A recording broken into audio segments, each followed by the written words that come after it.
question, question number 7. Okay, have a look. So this question belongs to the second module, that is called advanced math, and from the second module the topic name is non-linear function. Okay, non-linear means what? Now the value of x can be anything except 1. Okay, because if it is 1, so obviously that would become what? We can say the power of x cannot be 1, because if the power of x is 1, so definitely it's a linear function. Okay, so have a look in question number. We have a function g of x, and look at the power of the variable. The power of variable is what? 2. So it's a quadratic function, it's not a linear function. Okay, now in this question, the question is saying what is the minimum value of the given function here? Okay, so you have to find the minimum value of this given function. Okay, have a look. See, there are two different ways to solve this question. One is by, by the logic, like by the help of first derivative, by the concept of minima and maximum, you can find out the value. Okay, I'll tell you that also. Okay, and another way is you can just apply the logic just by having a look on the function. No need to even touch your pen. See, the function is g of x is equals to what? X square plus 55. That's what we have. Okay, now have a look. I have x square here. That means from here, whatever the value of x is there, either positive, negative, but we are going to have only positive value, isn't it? Because it's a square. Okay, so if it is a positive value, so if I add any of the positive value to the 55, so obviously it would be greater than 55 or not, isn't it? Of course, it would be greater than 55, except the value x is 0. Isn't it? If I just put down the value of x as 0, so I'm going to have the value of g of x as, or we can say g of 0. Let me just correct this thing. See, it has to be what? It has to be g of 0. So it would be what? 55 only. Okay, now you can try either for x is equals to +1, -1, +2, -2, any value. Okay, have a look. If this term is 0, then only I'm going to have the value of the function is 55.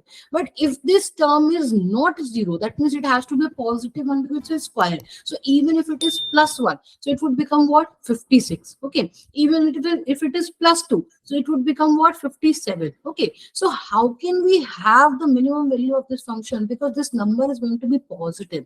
So we can have the minimum value only when this x square would become 0. Okay, and because we have a addition of 55, so we cannot have a value lesser than 55. So definitely the minimum value of this function would be what? 55 only.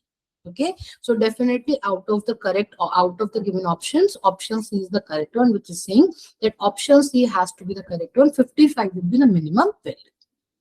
Okay, so this is all by the logic. Okay, just by the analysis of this nonlinear function. Now we have a proper method to find this value as well. Let me tell you how. See, we have the function C. One method is this one, the logical one. Now another one is g of x is what? It is x square plus 55.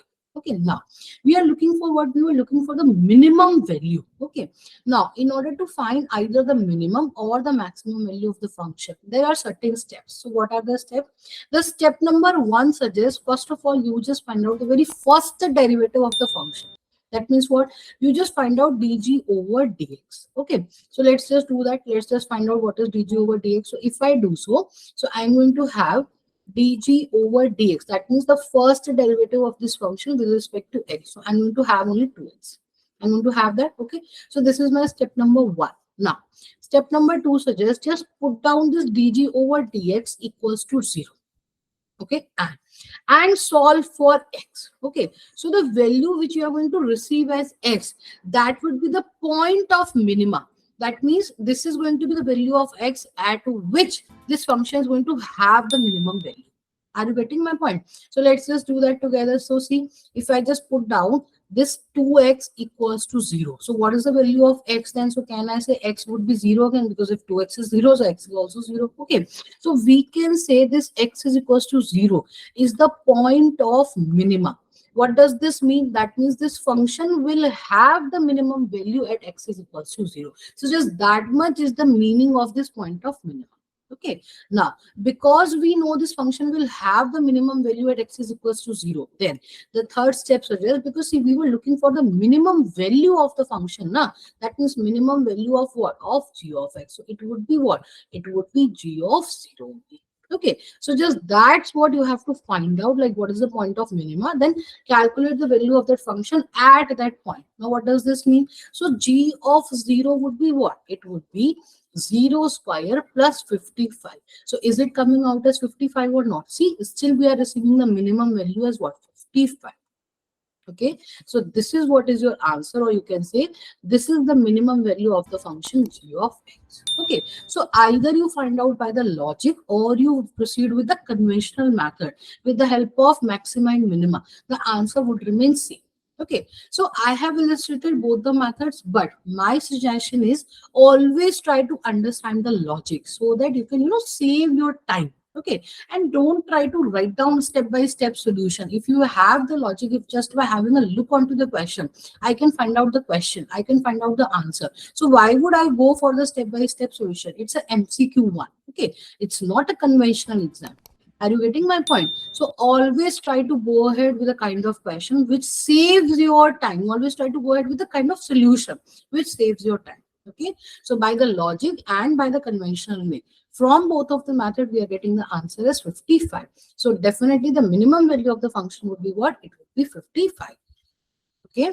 So I hope this easy and the interesting question number 7 is clear to everyone. Okay. So of course, that's an important one, but that's not at all a difficult one. Clear? Okay, guys.